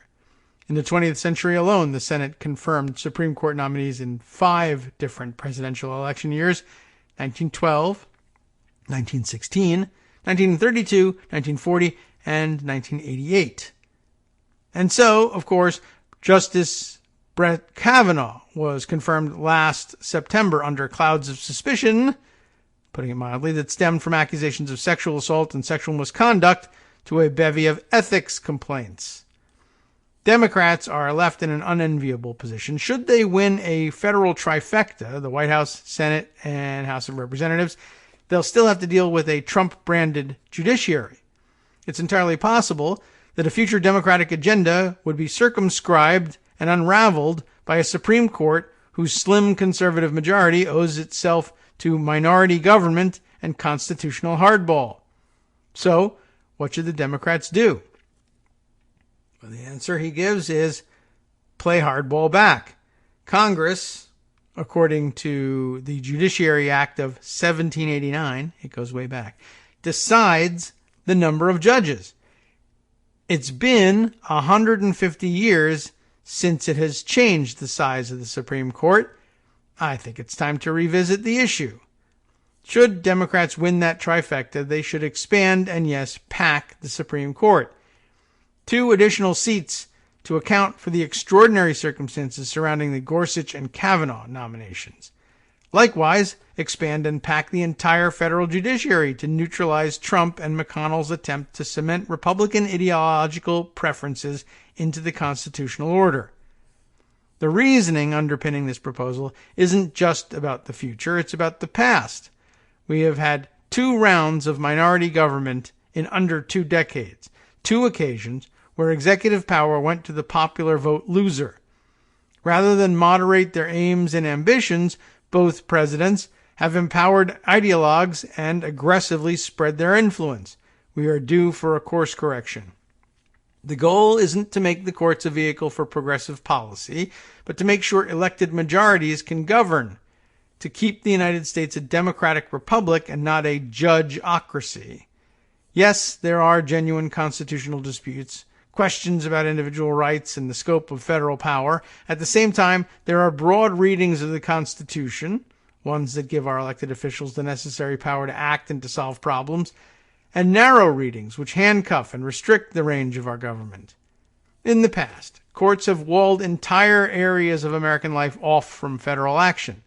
They've put limits on American democracy and blocked the people, through their representatives, from tackling fundamental issues of public concern. During Reconstruction, courts handcuffed the government as it tried to address violence and state-sanctioned racism. During the Progressive Era, they kept Congress from putting the economy under some measure of democratic control. We're living through a version of this right now. Under Chief Justice John Roberts, the court has denied Medicaid coverage to millions of poor people, neutered the Voting Rights Act, authorized new waves of voter suppression, unleashed the power of money for entrenched interests and would-be oligarchs, and opened the door to extreme partisan gerrymandering. And while this court hasn't brought the absurd Lochner-era doctrines that effectively made it impossible to legislate working conditions back from the dead, it has, in Justice Elena Kagan's phrase, weaponized the First Amendment to strike down economic regulation and undermine organized labor. Just to even win power, Democrats will have to overcome major structural obstacles, from the Electoral College in the race for the White House to a Senate that gives disproportionate representation to the most conservative areas of the country. To pass anything more than incremental legislation, they'll have to overcome or eliminate the filibuster. And then they'll still have to do the hard work of legislating. I just want to pause for a second to say how much I appreciate myself, how much I appreciate the fact that it's just dropped out there because everybody knows it, that they can eliminate the filibuster. There were many years when that would have been dismissed as idiotic to say that they could just eliminate the filibuster that way. In other words, if everything goes right for their party in this best case scenario, Democrats will still face a hostile Supreme Court majority with like-minded judges throughout the federal judiciary. They can beat Trump at the ballot box, but unless something is done about the judiciary, they will lose to him in the courtroom. That something is to pack the courts. Yes, there's the risk of escalation, the chance that Republicans respond in turn when they have the opportunity.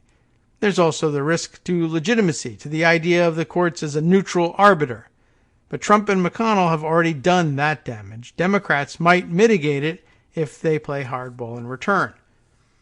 At the start of his administration, President Franklin Roosevelt implemented restrictions on the ownership of gold to prevent hoarding and speculation.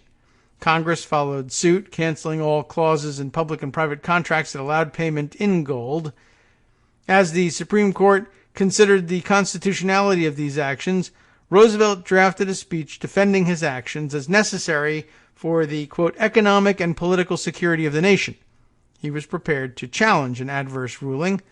To that effect, he quoted President Abraham Lincoln, who said in his first inaugural address that if the policy of the government upon vital questions affecting the whole people is to be irrevocably fixed by decisions of the Supreme Court, then the people will have ceased to be their own rulers, having to that extent practically resigned their government into the hands of that eminent tribunal.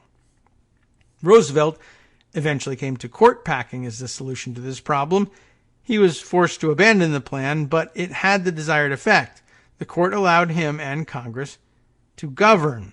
Facing similarly hostile ideologues, as well as an organized effort to entrench minority rule, today's Democrats should learn from this example. And indeed they should, and something that Armando has been happy to promote as well. You've heard it, of course, from him for a long time. There's additional writing on the subject that maybe I can take the break to scan and see if it adds something to the conversation. It's rare that a piece written by Brian Beutler wouldn't have something to add to the conversation. Democracy or autocracy? He asks. Democrats may have the final say. And this may touch a little bit on the hint that we dropped with Joan yesterday about the numbers and the names of some of the Democratic senators who are usual suspects in terms of foot dragging on the idea of eliminating the filibuster, perhaps coming around. We'll be back in 2 minutes to check that out. Hi, it's me, David Waldman, your host for Kagro in the Morning, and I've learned that I either need to update these announcements more often or stop saying that the announcements are brand new. What's not new is that this message, too, is a call for your support in keeping the Kagro in the Morning show on the air. My thanks go out to all of you who do support the show through your donations. The stats say that Kagro in the Morning fans download our program about 2,000 times each weekday, but our donors make up only about 8% of our daily listeners. Patreon.com, Patreon.com, makes it simple to make easy, secure, recurring monthly contributions to support our show. Patreon.com/KagroX gets you straight to our donation page. If we're helping keep you sane during the Trump era, consider what that's worth. $1 a day? 50 cents? One thin dime? We do about 20 shows a month, so pick a number, do the math, and head to Patreon.com/KagroX to let us know. Thanks again, everyone, for all your support.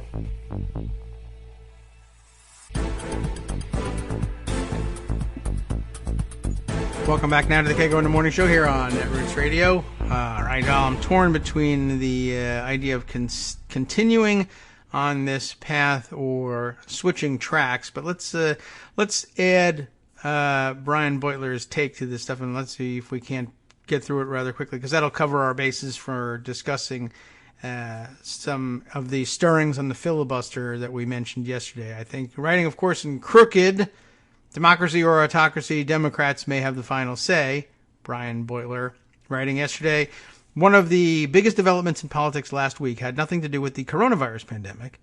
Well, not nothing, but okay. It's a tenuous connection right now, but we'll see more later. Or the collapse of the economy, or protests for racial justice, but it could have profound impacts on the resolution of all three. See, I knew he wouldn't leave that out.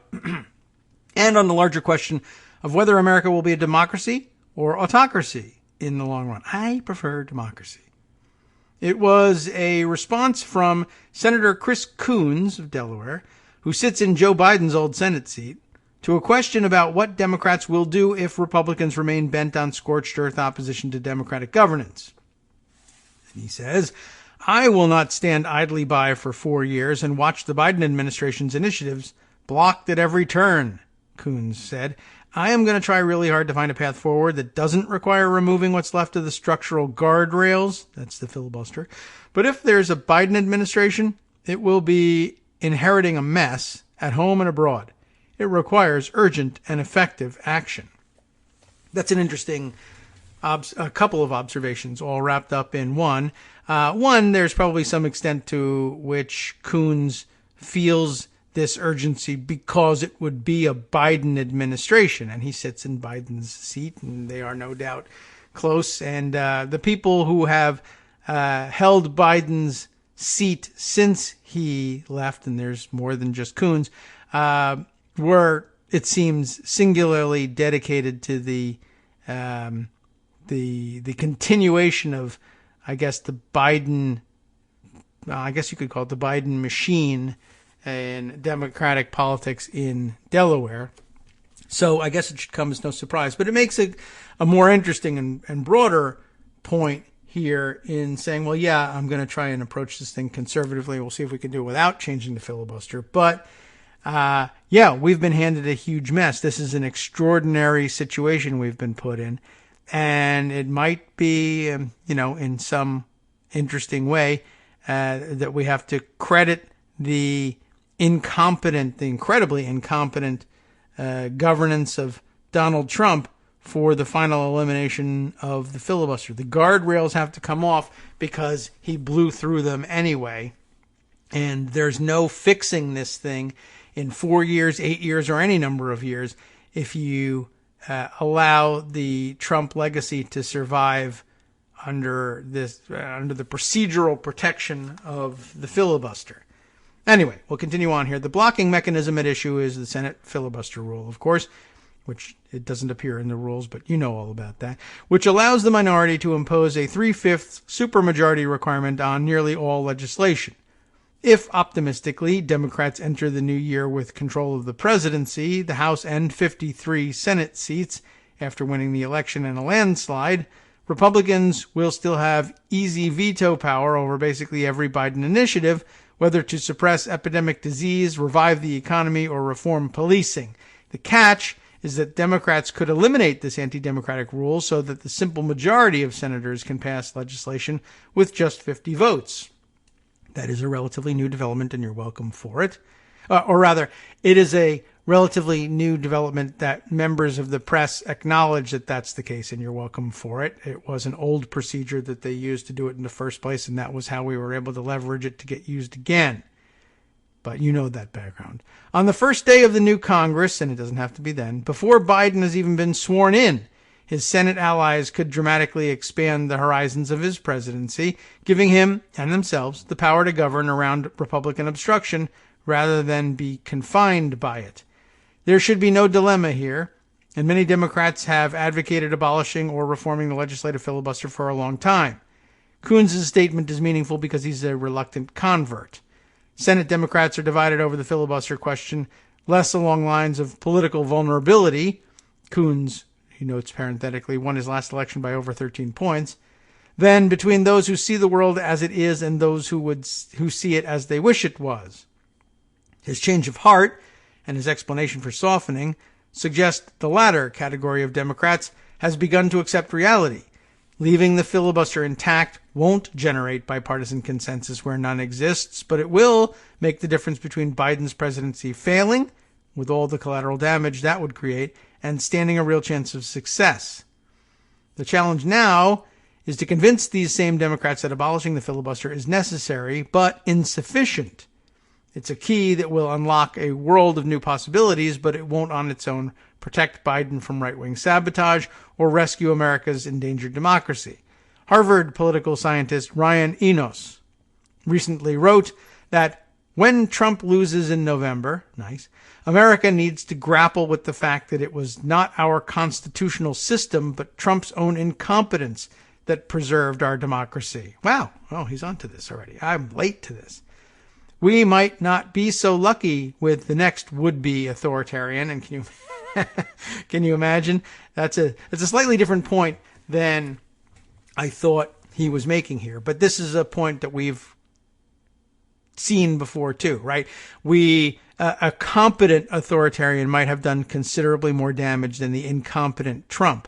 I was making just moments ago the slightly different argument that he was so comically inept but did such ludicrous things in full view of everyone that might be that it created and it created such a unique mess and I mean facing this maybe unique blend of enormous problems that we'll have to clean up might have done the trick in convincing reluctant senators that these circumstances are unique enough that they are cause to abandon the long-standing dedication to institutionalism, even if reality hasn't talked you out of that yet. Slightly different issue, but similar in construction of the argument here. Anyway, this sentiment is widespread in liberal circles, mostly as a prompt for discussing civil service, ethics, campaign finance, and other reforms that would better insulate the government from authoritarian corruption. These kinds of reforms are important and may even receive bipartisan support in an environment where the president is a Democrat and Republicans are trying to cleanse the Trump taint from their party. But they are only second-layer protections, tools better suited to protecting the country should another authoritarian come to power than to closing avenues of power to authoritarians in the first place. Trump has exploited weaknesses in our laws, but he is more importantly a product of minoritarian powers that should be illegitimate in an advanced democracy. Trump broke the law to win the 2016 election. But he was only successful because our system allows the popular vote loser to ascend to the presidency, and the same story is likely to be true if he somehow wins re-election. I guess I would also add there's the dynamic of he was only successful in any lasting sense because our system not only allows the popular vote loser to ascend to the presidency, but hands him the keys to the judiciary system and the law enforcement system that at the outset defines what law-breaking is and what, if anything, we'll do about it. That's a problem we still haven't solved, and I don't know that this is going to solve it either. But anyway, moving on. Let's see. But beyond the well-understood anomaly of the Electoral College, Trump also benefited from a high background level of anti-democracy in the years leading up to his election. Trump is the second Republican president in a row to win the presidency while losing the popular vote, and is on pace to be the second Republican president in a row to bequeath his successor a nation on its knees, pseudo-governed by a rear guard of judges who never should have been appointed, legislatures gerrymandered to preserve Republican minority rule, and Republican senators who represent a minority of the population. Under more democratic conditions, Trump wouldn't have won even with a structural advantage in the Electoral College. Absent the filibuster, President Obama would have been able to secure as much stimulus as the economy needed in 2009 instead of having to outsource that determination to swing state Republicans. A rapidly improving economy would have limited Democratic losses in the fateful 2010 midterms, which allowed Republicans to gerrymander Democrats out of legislative power for the better part of the decade. It might even have left material conditions in November of 2016 stronger than they were, which would have generated political dividends for the incumbent party. Trump's electoral college margin was extremely narrow and thus overdetermined. Trump critics typically cite this fact to assign significance to oddities unique to the 2016 election: James Comey, Russian interference, the press obsession with Hillary Clinton's emails. But we can extend that very logic to the ambient conditions our roiling crisis of democracy created. A Supreme Court that should not have been under conservative control gutted the Voting Rights Act and left millions of disaffected people stuck in a healthcare coverage gap. Gerrymandered swing states exploited right-wing control of the court to pass a variety of voter suppression laws. Had the citizens of Washington, D.C., Puerto Rico, and other American protectorates been granted political representation, it would have diluted the extraordinary overrepresentation rural whites enjoy in Congress, and thus Republican power to sabotage Obama. The easiest path to authoritarian power after Trump won't be for Republicans to reprise, I never have figured out the pronunciation of that, reprise, corrupt alliances with foreign autocrats, but to use these same anti-democratic powers, now more deeply entrenched, to create conditions that mobilize the electorate against Democrats. And the way for Democrats to stop them is to take the anti-democratic powers away. That can't be done without abolishing the filibuster's supermajority requirement, but it also can't be done unless Democrats commit to passing a broader pro-democracy agenda once the filibuster is gone. They can grant statehood to D.C. and Puerto Rico, at least for starters, and they can pass voting rights and anti-corruption reforms similar to the ones that House Democrats included in H.R. 1. Perhaps most importantly, they can add seats to the federal judiciary, including the Supreme Court. Court reformers have recently appealed to Democrats to expand the judiciary as a matter of basic institutional maintenance. Because judgeships are lifetime appointments, the judiciary lags the elected branches in terms of representational fairness, and unless Congress grows their ranks, disproportionately white male judges become swamped by growing caseloads, making equal justice a demographic and logistical impossibility.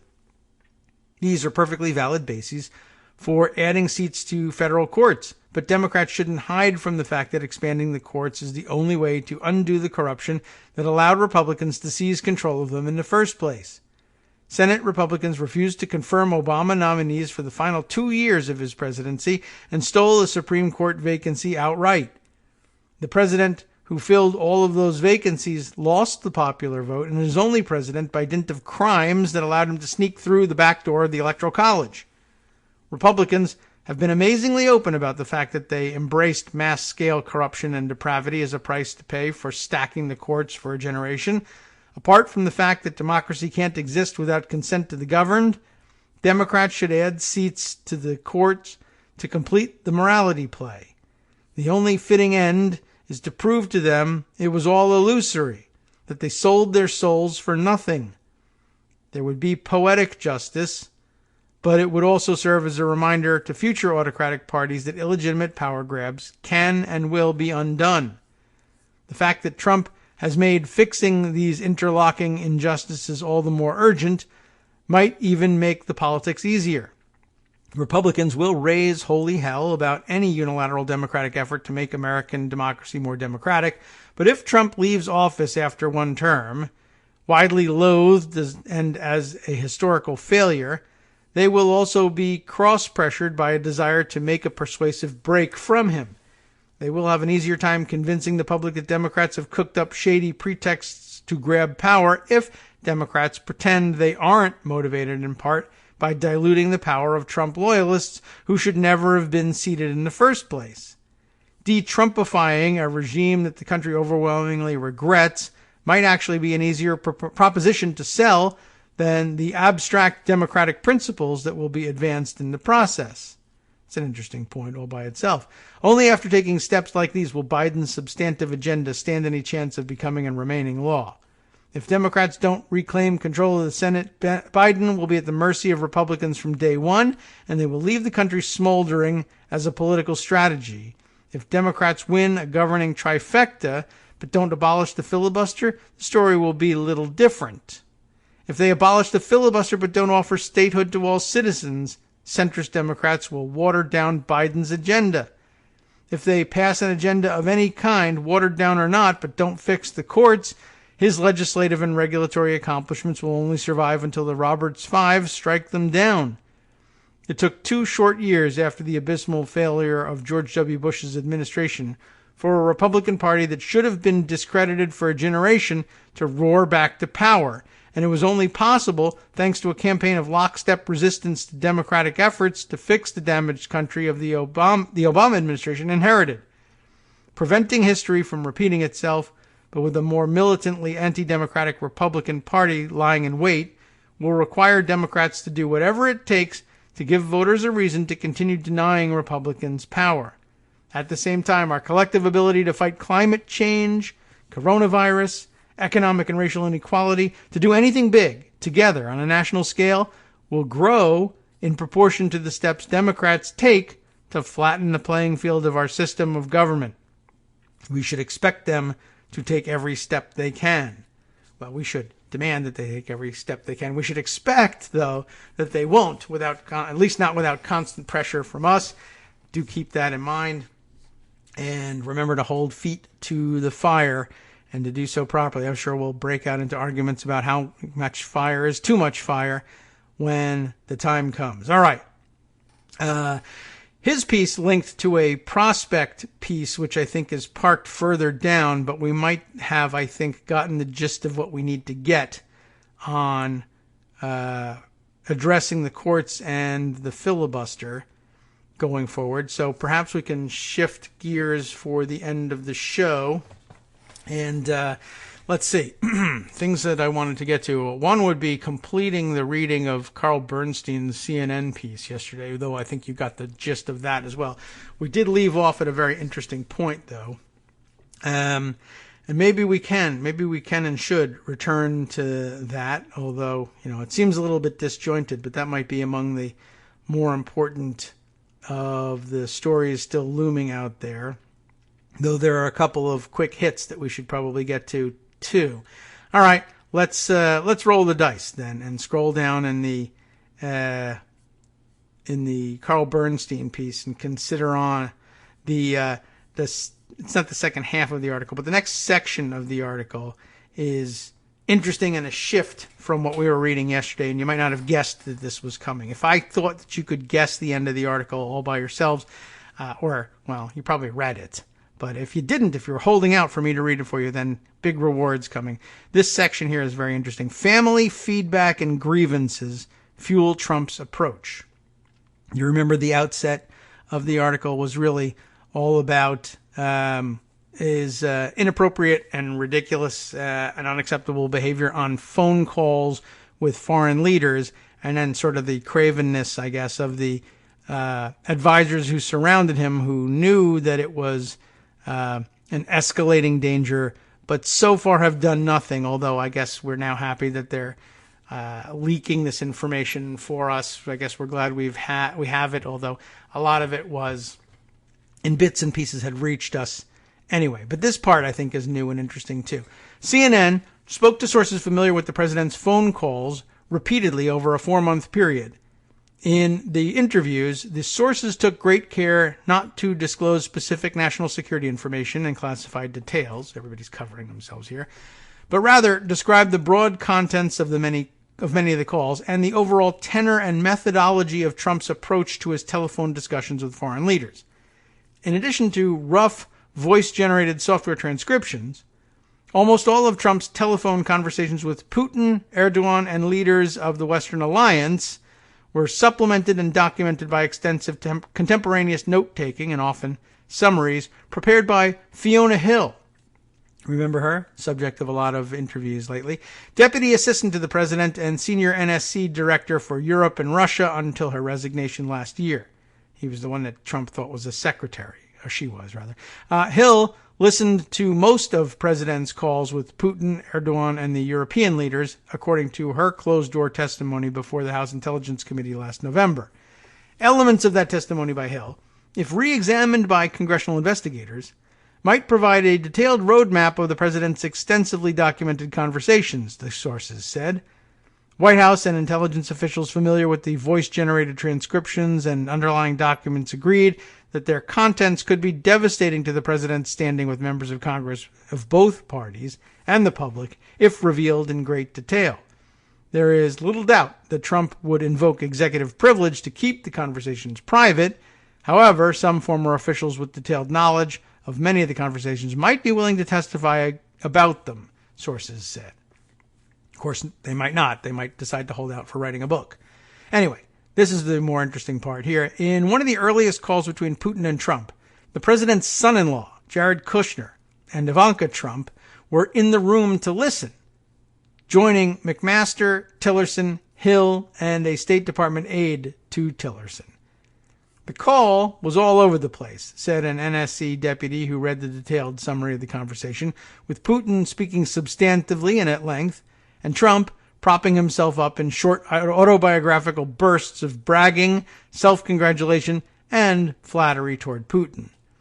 As described to CNN, Kushner and Ivanka Trump were immediately effusive in their praise of how Trump had handled the call, while Tillerson, who knew Putin well from his years in Russia as an oil executive, and Hill and McMaster were skeptical. Hill, the author of a definitive biography of Putin, started to explain some of the nuances she perceived from the call, according to CNN sources, offering insight into Putin's psychology, his typical smooth talking and linear approach, and what the Russian leader was trying to achieve in the call. But Hill was cut off by Trump, and the president continued discussing the call with Jared and Ivanka, making clear he wanted to hear the congratulatory evaluation of his daughter and her husband rather than how Hill, Tillerson, or McMaster judged the conversation. McMaster viewed that early phone call with Putin as indicative of the conduct of the whole relationship between Russia and the Trump administration, according to the sources, a conclusion subsequent national security advisors and chiefs of staff and numerous high-ranking intelligence officials also reached.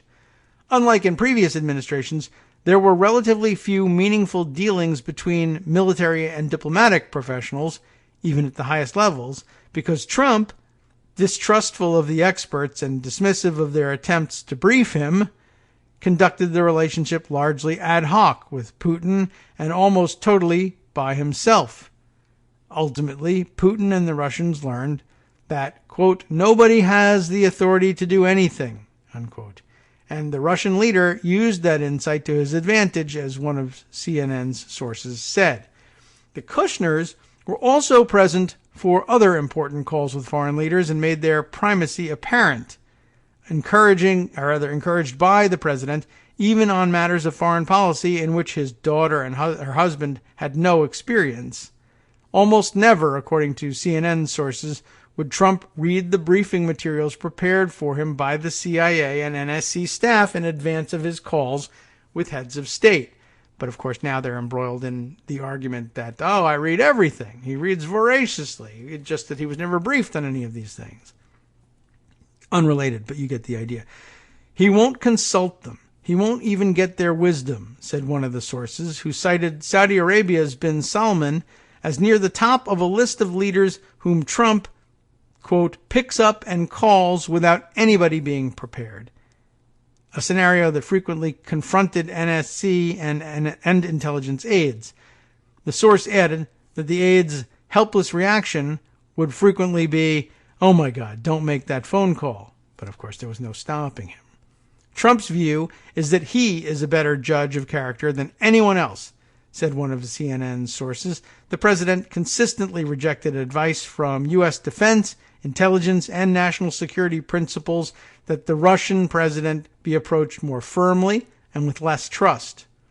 CNN's sources pointed to the most notable public example as emblematic: Trump standing next to the Russian president at their meeting in Helsinki, Finland, in June of 2018, and saying he, quote, didn't see any reason why, unquote, Russia would have interfered in the 2016 presidential election, despite the findings of the entire U.S. intelligence community that Moscow had. President Putin was extremely strong and powerful in his denial today, Trump said. The common, overwhelming dynamic that characterizes Trump's conversations with both authoritarian dictators and leaders of the world's greatest democracies is his consistent assertion of himself as the defining subject and subtext of the calls. Almost never the United States and its historic place and leadership in the world, according to sources intimately familiar with those calls. In numerous calls with the leaders of the UK, France, Germany, Australia, and Canada, America's closest allies of the past 75 years, the whole post-war era, Trump typically established a grievance almost as a default or leitmotif of the conversation, whatever the supposed agenda, according to those sources. Everything was always personalized, with everybody doing terrible things to rip us off, which meant ripping me, Trump, off. He couldn't or wouldn't see or focus on the larger picture, said one U.S. official.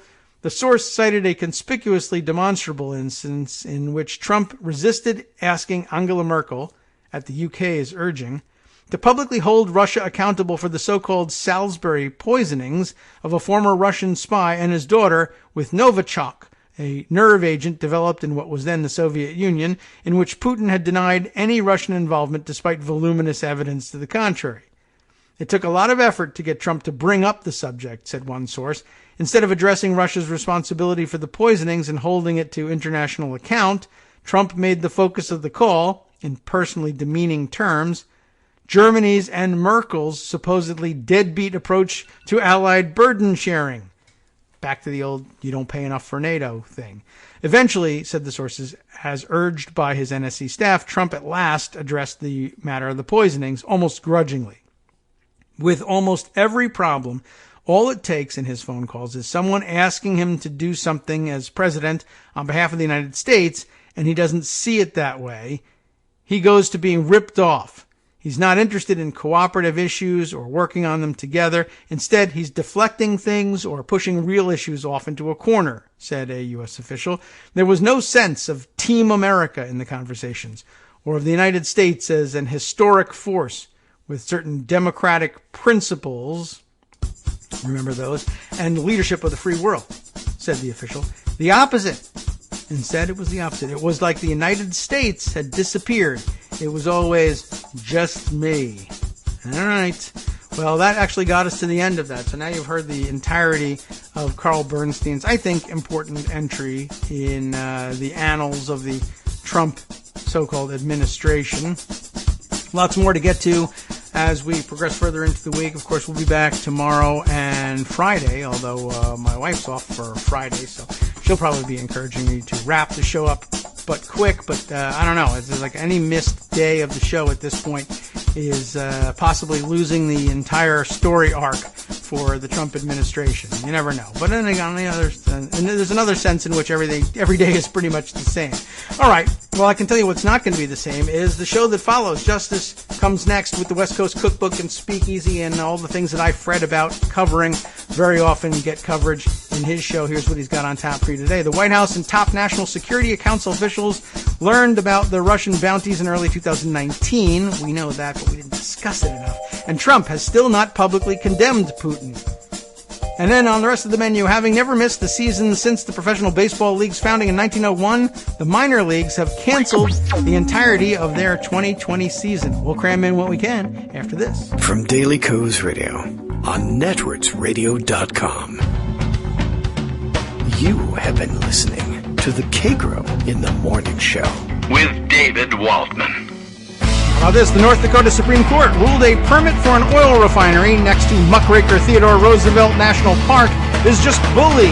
And trailblazing architect Paul Revere Williams was not just the greatest black architect of his time, but perhaps one of the greatest of the 20th century. You won't hear that covered in depth in many more places. Stay tuned.